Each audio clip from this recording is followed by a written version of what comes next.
Non-self in the four foundations of mindfulness. I am not the body. I am not the mind. The illusion of self. Most of us live with the firm belief, I am this body. I am this mind. We look into the mirror and say, this is me.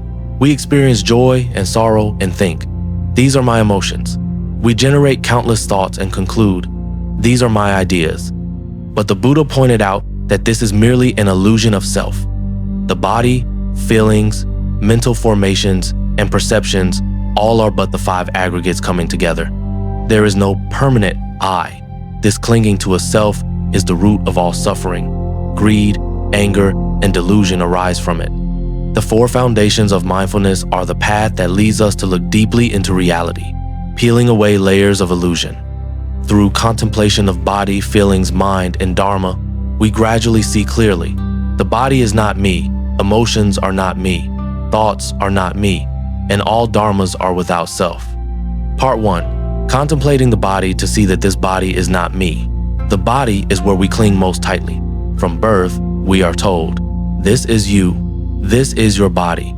We grow up caring for it, protecting it, decorating it, exercising, feeding it, and we come to equate it with I.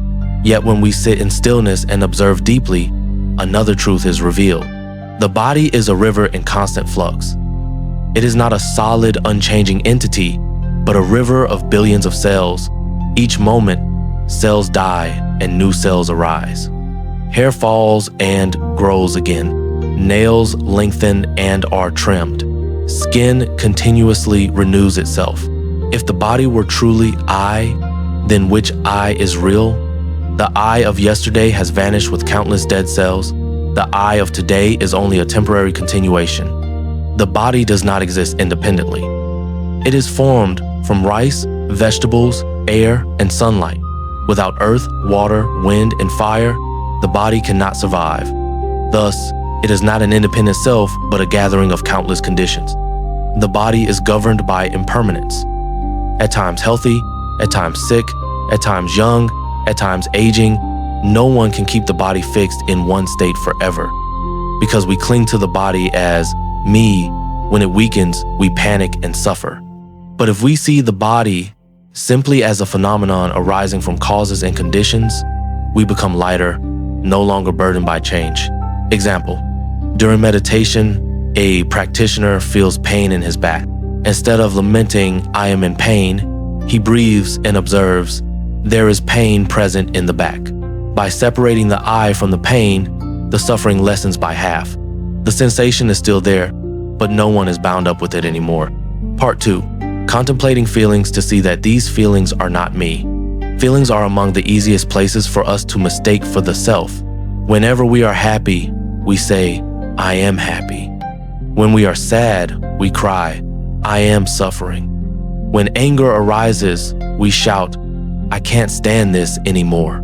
Yet in truth, feelings are nothing more than waves that arise and pass in the mind. They are not me, nor do they belong to me.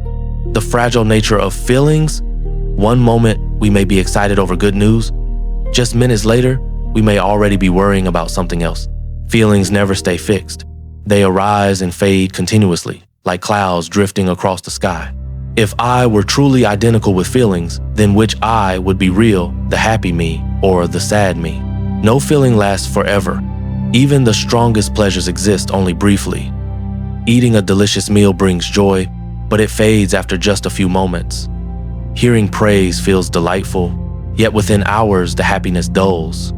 Seeing this clearly, we no longer cling desperately to pleasant feelings, nor do we resist fiercely against unpleasant ones. Mindful observation to break free from emotional slavery? Without practice, people are usually dragged about by feelings. In joy, they become attached. In sadness, they sink into despair. In anger, they erupt. But practitioners learn to look deeply and simply name them. This is a pleasant feeling. This is an unpleasant feeling. This is a neutral feeling. By naming them, we step out of the wave and become the observer. Example, a man sees his friend succeed on social media and jealousy stirs in his heart. Instead of remaining upset all day, he sits quietly and softly acknowledges, this is jealousy. Within minutes, the feeling subsides and disappears. He realizes that jealousy is not me, but merely a passing cloud in the sky of consciousness. Part 3. Contemplating the mind to see that this mind is not me. If the body and feelings are relatively easy to observe, the mind is far more subtle. The mind is where we most strongly identify with a self. We say, I am the one who thinks this way. I am the one who worries. I am the one who is hot-tempered. But with mindful observation, we see that the mind is simply a ceaseless stream of thoughts, with no permanent I at its core. The mind as a river in constant change. A thought arises and dies instantly, only to be replaced by another. If the mind were truly I, then which one would be real? The angry me, the joyful me, or the quiet me? The mind is like the sky, changing with each cloud. Yet the sky itself is never limited by the clouds. Recognizing mental states. In daily life, the mind is often ruled by various states: desire, anger, ignorance, anxiety, envy, hope, fear. If we do not see them clearly, we say, I am desperate, I am angry. But in practice, we only need to name them. This is anger, this is fear. By naming them, we step outside of identification and regain freedom. Looking deeper, the mind is also non-self. Like the body and feelings, the mind has no independent self. It arises depending on conditions, environment, memories, habits. When the conditions end, that state of mind dissolves. Seeing this, we stop treating our wandering thoughts as truth and recognize them as mere passing phenomena. Example, a practitioner, while meditating, suddenly feels anxiety. Tomorrow, I will surely fail at my work. If he believes the thought, the mind will sink into unrest. But he pauses, breathes, and gently acknowledges, this is anxiety. After a few breaths, the worry dissolves like a thin cloud. He realizes he is not the anxiety, he is the awareness that observes it. Part 4. Contemplating the dharma to see that all dharmas are non-self.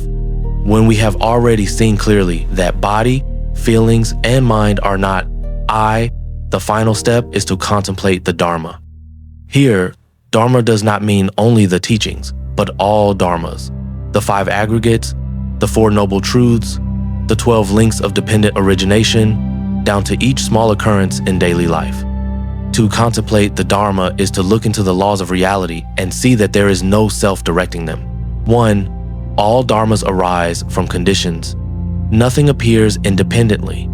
A flower exists only when conditions converge: soil, water, sunlight, air, and the gardener's hand. This body-mind is the same, formed by countless causes and conditions: food, breath, memories, culture, family, environment. If everything is dependently arisen, where could a fixed self be found? 2. Impermanence and non-self go hand in hand. Every dharma changes. Nothing remains the same. The I we claim today is already different from the I of yesterday. Seeing impermanence loosens our grip. Seeing non-self releases our clinging. When both are clear, the heart naturally becomes light and free. 3. The 5 hindrances as a mirror. Contemplating the dharma also means observing the mind's hindrances: sensual desire, ill will, sloth and torpor, restlessness and worry, and doubt.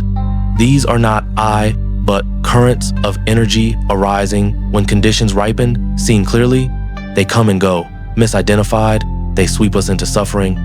A student once said, "When I sit, anger often overwhelms me." The teacher replied, "See anger as a guest knocking at the door. It comes, it goes. You need not chase it away nor keep it. Simply know it is not you." From then on, he feared anger less whenever it arose. Freedom when the clinging I falls away. Through full contemplation of the 4 foundations of mindfulness, we see the body is only a stream of arising and dying cells, not me. Feelings are only passing waves, not me. The mind is only a changing flow of thoughts, not me. All dharmas are conditioned, impermanent, and non-self. There is no real I. Seeing thus, we cling less and suffer less. Freedom grows wide, like a vast sky no longer obscured by clouds of delusion. The greatest letting go, when we believe the body is me, every wrinkle or illness wounds the ego. When we believe emotions are me, every sadness or anger becomes an abyss. When we believe thoughts are me, each negative idea becomes a chain. Seeing non-self, we recognize these as dharmas arising and passing the burden drops from our shoulders. Letting go of the I is not loss, but liberation, like a traveler, setting down a heavy pack after a long road. Body light, mind at ease, steps unbound. This is the freedom the Buddha called nirvana in the here and now, peace no longer bound by the illusion of self. The gate of liberation the Buddha opened through the path of the 4 foundations of mindfulness reveals this. We have never truly been this body, these feelings, or this mind. We are the vast awareness itself, unborn, undying.